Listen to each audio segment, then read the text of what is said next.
तर इकडे पुण्यातल्या सिंहगड रोड परिसरातल्या काही दुकानांमध्ये सुद्धा पाणी शिरलेलं आहे, त्यामुळे दुकानातील वस्तूंचं मोठं नुकसान झालंय। आढावा घेतलाय मंदार गोंजारी यांनी। पुराचं पाणी ओसरल्यानंतर या पुरानी काय हाहाकार माजवलाय ते समोर येतंय। या किराणा मालाच्या दुकानाची ही अशी अवस्था झाली आहे। या किराणा मालाच्या दुकानातील हे सगळं जे साहित्य आहे ते असं ह्या पाण्याच्या चिखलामध्ये जे आहे ते खराब झालेलं आहे। या दुकानातील फ्रीज असतील किंवा इतर साहित्य असेल, कपाट असतील, ती आता बाहेर काढण्याचा प्रयत्न होतो आहे। मात्र जे नुकसान आहे ते होऊन गेलंय। ज्यांचं हे दुकान आहे त्या आपल्या सोबत जे आहेत, तर या ठिकाणी इथे या सगळ्या लोकांकडून हे जे काही साहित्य आहे ते हटवण्याचा प्रयत्न होतो आहे। तुमचं दुकान आहे हे, तर याच्या आधी कधी पाणी आलं होतं या ठिकाणी? अच्छा,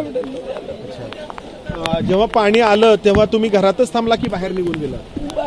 घरातच थांबलो होतो। अच्छा, घरात सामान सगळं वरती ठेवलं। अच्छा, तुम्ही इतकी वर्ष इथे राहत असाल, पण असं तुमच्या कधीच नाही आलं ते पाणी एवढं? अच्छा, म्हणजे भरपूर नुकसान झालेलं? भरपूर नुकसान झालं, भरपूर। अच्छा, काय काय? आईस्क्रीम, कोल्ड ड्रिंक्स, सगळं खराब झालं सगळं। आता याची भरपाई वगैरे काय तुम्ही म्हणजे मागण्याचा विचार तुमचा काय?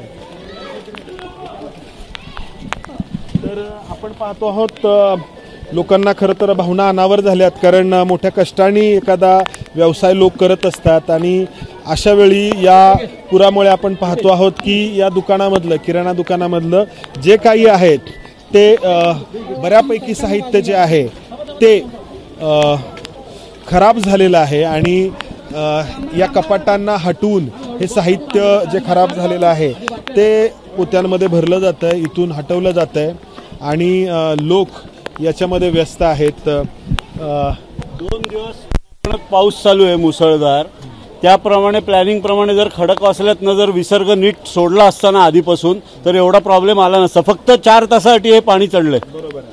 तर जो दिवस पाणी राहिलं असतं तर आम्ही मानलं असतं की एवढा प्रॉब्लेम आहे। आजचा इश्यू नाही आहे, दरवर्षी असाच प्रॉब्लेम आहे, दरवर्षीचा प्रॉब्लेम। म्हणजे इथे पर्यायी रस्ता म्हणून आधी सिंहगड रोडला संतोष वालचे ते पर्यायी रस्ता केला होता, तो त्यांनी आता बुजवला आणि त्याचं सगळं जे पाणी आहे ते सगळं इकडे येतं, ते मटेरियल पण उचलून दिलं नाही। या बाबतीत कोणीही राजकारणी यापुढे या कामासाठी पुढे येत नाही, नदीचा कोणी विचार करत नाही। इथल्या 20-25 बिल्डिंग आहेत, कोणी कोणाचे फ्लॅट तर सगळ्याच ग्राउंड फ्लोर सगळेच फ्लॅट सगळेच घाट झालेला आहे। हरित लावतवालेत ना, त्यांना इथं या म्हणावं, घरं बघा, प्रत्येक ग्राउंड फ्लोअरच्या फ्लॅटचं टीव्ही पासून गादीपासून सगळे पैसे वाट लागलेली आहे। प्रत्येक बिल्डिंगच्या घरात जाऊन बघा, की दाखवायला येतात, बाकी कोणी येत नाही, फक्त सहानुभूती दाखवतात, परत फिरकत नाहीत कोणी।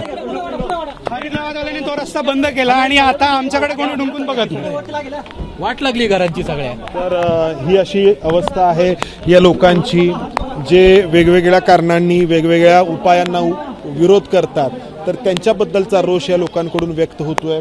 कारण आयुष्यभर कष्ट केल्यानंतर एखादा व्यवसाय उभा राहतो, तो या 4 तासांच्या पुरामुळे असा ध्वस्त झालाय आणि या सगळ्या दुकानामधलं जे काही साहित्य आहे ते शक्य तेवढं वाचवण्याचा हे लोक प्रयत्न करत आहेत। कॅमेरामन अमोल गावळेसह मंदार गोंजारी, एबीपी माझा, पुणे।